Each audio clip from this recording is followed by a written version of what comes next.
going to the ring, guys. Shieldsy. Stop banging on about that bloody VAR. Anyway, it's. I just wondered if you were thinking about a couple of weeks back when you were talking about your old mate Tony Smith, and I know he was saying at Al Khayar actually this week that to get ready for fans back in stadiums, which he was chuffed at, they've actually been piping crowd noise into training sessions and what have you and that. And I just wondered if you've been doing anything different or. No, we shout loud enough anyway in training, so I think that's good idea. Yeah, listen, Tony's full of ideas like that, forward thinking. He always has been. So yeah, that's an interesting one. It's a good one. That is, like, from a coach's point of view, one thing that has been different is the players can hear you all the time on the pitch. In big games, the stadiums are full. It's very difficult to get your message across, and you sometimes build in little tactics before you go on the pitch about your messages you might get across, preempting possible changes, things like that, just because it's difficult during the game time. It's a little bit easier at the minute with no fans. How many fans? 25% full stadiums. How much noise fans when the 25% full stadiums, mate? We'll have to wait and see. So yeah, that does change without a doubt. That's interesting to hear you say that, though. Have you got any little tricks that you've come up with or you use? Because joking aside, having never done the job, it's often the most obvious things like that don't really dawn on the likes of me, but clearly do you. There are, but you're generally bending the rules, so you don't want to. You don't want to talk about them, really. Yeah, fair enough. And it's in terms of that sort of. You said you were looking forward to getting a little bit of banter back as well from the touchlines, but of course that might be a little bit of a dangerous thing for you up at St James's Park, mightn't it? With your background, are you? Yeah, no, I've been good. Been good up there. I've been a few clubs up there in the northeast, and I've always liked it.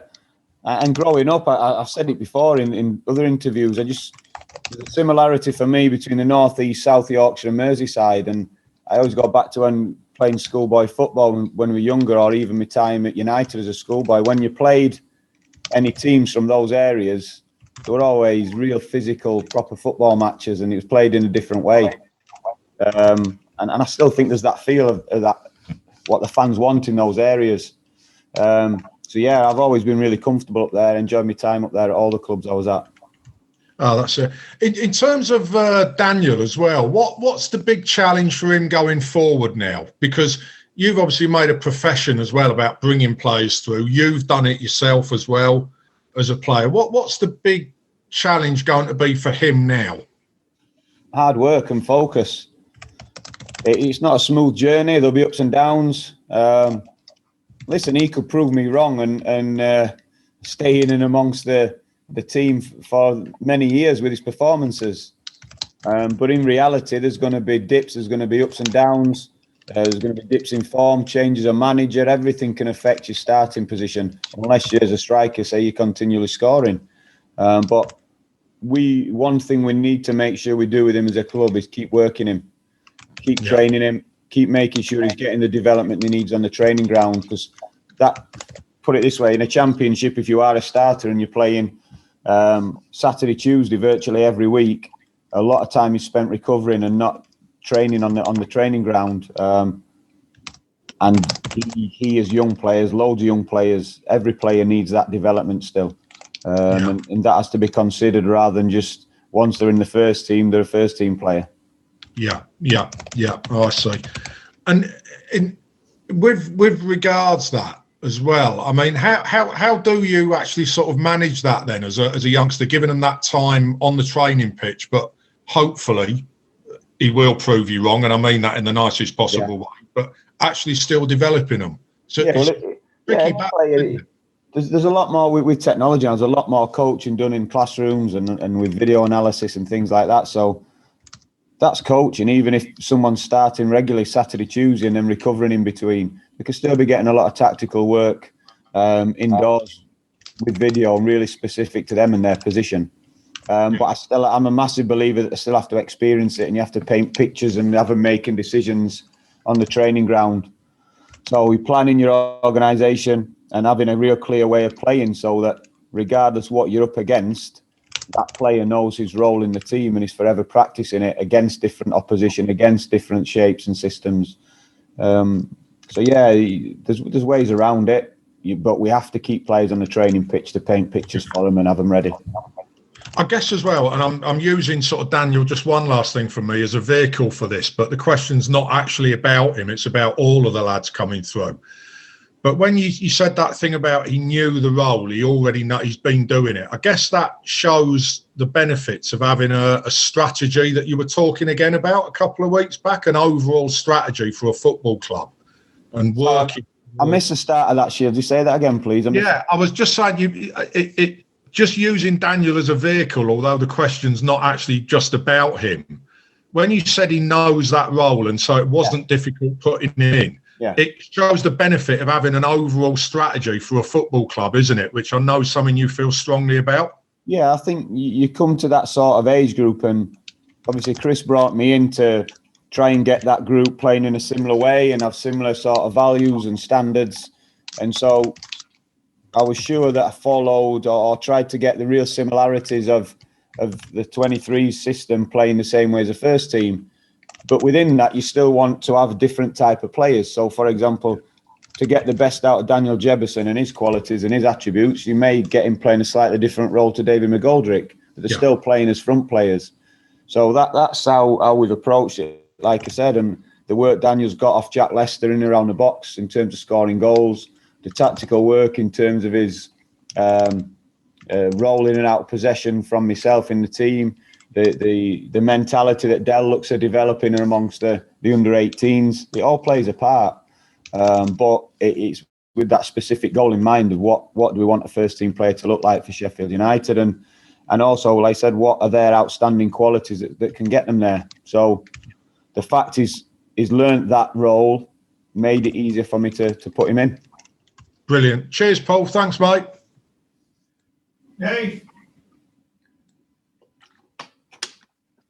Hi, Paul. You okay? Yeah, good, Baldy. Thanks, mate.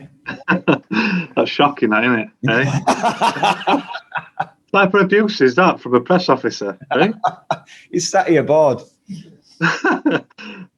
Just go on about it, but just one question on Jebo. Just something that you mentioned last night when you talked about he's now going to have to get used to the fact that people are talking about him, because 7 days ago they weren't talking about him. You know the player. Does he? Is he capable of handling that? Because I've seen in my time covering clubs, covering Barnsley, your old club, I've seen young players, 15-year-olds, given debuts who've disappeared. Yeah. You know, you've spoken about that a lot, about they have to handle that side of the game. Yeah. Is he ready for that? Do you think he can do that? Yeah, I think he's ready. There's nothing like it now. It changed again, hasn't it, with social media and everything. So I've already spoke briefly with him about social media.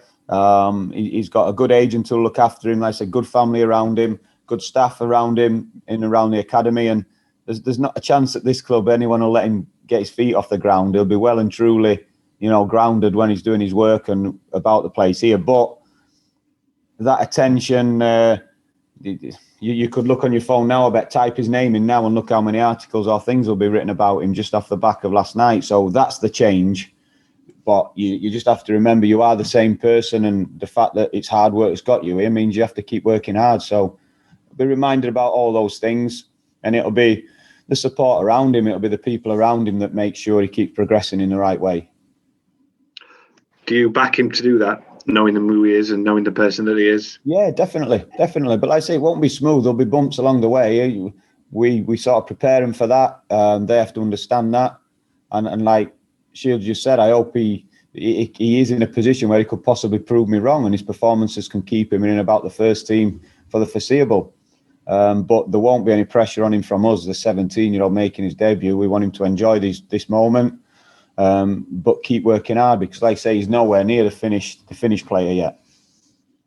There's been a few articles recently linking various clubs with putting bids in for Sheffield United players. One today about Sander Berg and a couple recently interested in Jebo. Has there been any offers for players, do you know, that's come in the last few weeks? No offers.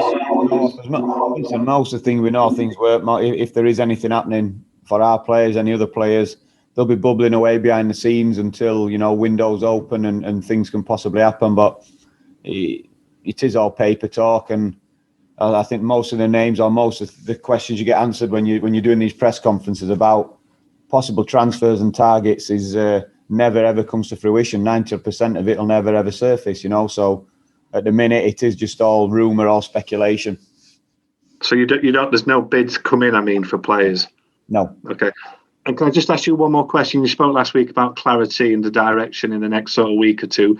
Have you been told anything about your future? No. Well, I said mine's clear to me, unless I'm told otherwise. I'm not. That's what I mean. Has that changed? Have you had those conversations? No, nothing's changed. No, nothing's changed. Nothing's changed. Listen, we speak regular on the phone or text messages with the board, the owner. Obviously, see Steve regularly. So there's constant communication and conversations, but it's about the daily routine and the daily job. There's been nothing specific. I'm comfortable with that and happy with that. So yeah, we're just keeping the things rolling until, like I said, decision is made and things change, and then we'll see what happens. Thanks, Paul. All the best. Cheers, mate. Good luck on Wednesday. Thank you. Stu. Hi, Paul. Just want to ask that there'll be a lot of focus this week on what the return of fans does for the home teams. Do you think it'll have a benefit for the away teams as well?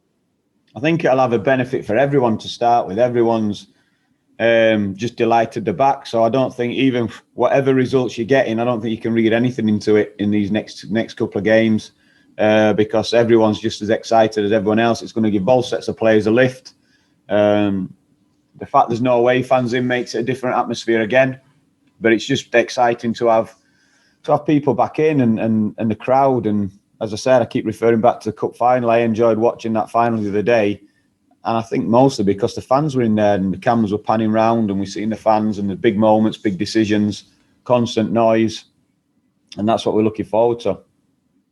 And obviously, we'd all agree that it's going to be much better with them. But, you mentioned earlier the sort of the tactical side of that. Do you think there's been any positives from this behind closed doors that can maybe be carried into the future? Maybe players communicating better or anything like that?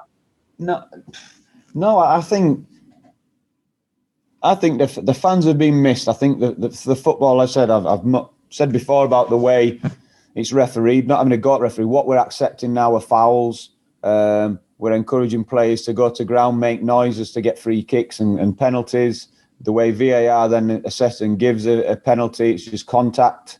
So we've let the game get out of control a little bit in my eyes, and that's been reflected then in the way teams are playing, been a lot slower, a lot more passes. Whereas when the fans are in, you only had to see Chelsea in the cup final. We've had umpteen Premier League games where there's only been one goal in it going into the last 5 minutes. We have that in the cup final when there's 20,000 fans in there expecting more and needing more.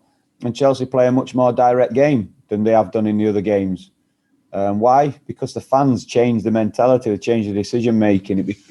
More people are wrapped up in the atmosphere and the environment, and that's what I can't wait to get back. And you mentioned earlier to Shieldsy about the character of football in the North East, in South Yorkshire and Merseyside. Do you think that whatever way this football club goes in next season, that sort of character, that physicality has to be a part of Sheffield United football?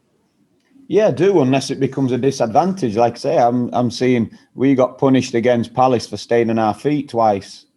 And why should you be punished for that, So that honesty, that hard work, that endeavour, that toughness and robustness, if you like I say, that's not getting rewarded at the minute, the way the game's going. So that's something I think we need to be careful of, or we'll have changed the game too much, in 5 years' time.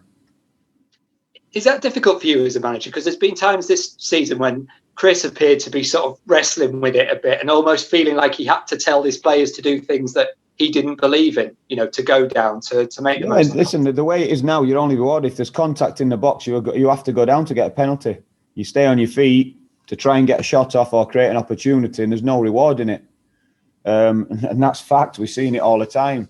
So I'm not wrestling with that. I know exactly what you have to do to get a penalty. We're promoting these behaviours that 2 years ago we said we didn't want to see. People were getting punished and penalised for it, and now all of a sudden we're promoting it. And so that's fact. I'm not wrestling with that. I'm wrestling with the fact I don't like it, and I'm involved in the sport, and that's one big thing I don't like about the sport. So yeah, that's a tough one for me personally, and I wish I had the power to change it. Is that just about the referees and the authorities applying the rules that we already have better? Sorry, Stuart, say that again. I say, is that just about the referees and the authorities applying the rules that we already have better? Yeah, but we're all accepting it, aren't we? The pundits after a game, fans, you chat with people afterwards, and I've said, no, Paul, that's a foul. And I'm like, how is that a foul? You know, and they're buying free kicks and going down, and it's blatantly obvious that they can stay on the feet if they want to.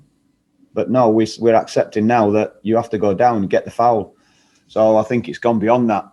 And this is worldwide, so we can't have a different game to everyone else.